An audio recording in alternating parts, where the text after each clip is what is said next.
continuing on with our observation of this special group and perhaps some of the other picks surrounding it. As I said before, this group is from the 1920s with this distinct crosshatch gray pattern here. The numbers I show here are actually the numbers from the 1927 DeAndrea catalog. There were 100 catalog numbers, 30 of which were missing. The other 70 did illustrate picks.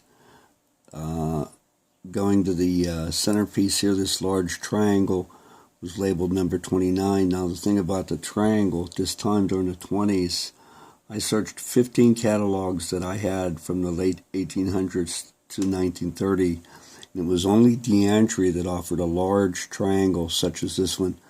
A number of the other ones offered triangles, but they were all the small or medium-sized triangle. So it appears though Luigi DeAndrea is the one that came up with a larger triangle and marketed it. The other over here in the upper right, the number 12, was illustrated and as such in this particular shape. Number 17 is missing from the catalog and is thought to be an experimental pick. I'll go over and make a few comments about that. The reason I was able to identify it as the 17 is around the year 2000, Tracy Sands gave me a call and said, "Joe, I got some picks I want to sell you in a box."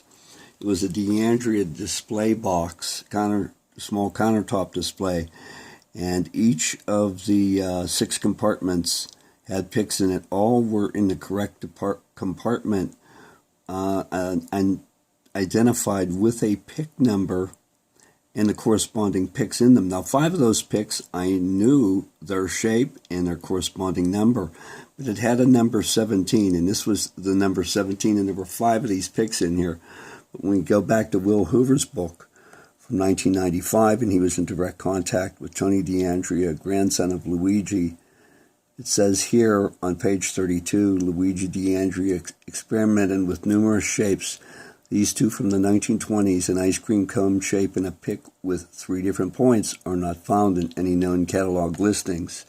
Now that's true because the 1927 catalog did not show that pick, but we now know that that's definitively the number 17, and it was offered in the 1920s. And there are very few of these picks in existence. If you come across one, you got something that's extremely rare. These other picks that are marked RC, they were removed from the catalog, obviously by extrapolation. All these picks having the same celluloid, we could easily conclude that yes, they're DeAndrea. They were produced during this period. 3 of the 7 picks show some beveling, the other 4 do not. But interestingly, during this period, DeAndrea, probably because they were producing so many picks, had already gone to tumbling picks and having them beveled in some basket with sand or some sand-like material. That's how they are beveled. They're tumbled in these tumblers with successive grades of fine grit material that wears away the edges and causes them to be smooth. Still, many of the picks were just stamped and they weren't tumbled. Now, about this heart on the lower right here, the heart would later show up in the 300 series 1930s catalog as the 323, but it was removed, and we know it was a 323 because Tony informs us of that. Otherwise, we wouldn't know it because we don't see it labeled in the 300 series catalog, and the 323 shape is missing. This medium heart and the large heart are mentioned in the book picks, both from the 1900s, and they're shown in the a mosaic color. But we know the medium-sized heart right here was produced in a number of colors, but you don't come across it too often. The last time I find it being made by DeAndrea is in the early 50s for Harry Volpe, and at that time it had a cork ring on the back. The only heart offered by DeAndrea that I'm aware of that actually had a cork ring on the back. So we could safely conclude this entire group's from the 1920s. A number of shapes here were removed from the catalog, as RC indicates here.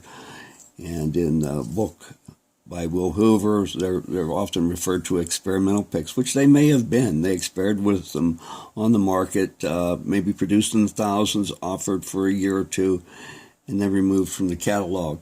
Now moving over here to this group here in the grayish blue pattern, definitively this number 7's a patine shape. Luigi was making this shape for Giuseppe Patine, specifically in this shape, going back to just about the start of the company. And now a lot of companies offered this shape here, often referred to as the Neapolitan shape, but not in this specific length or width or shape.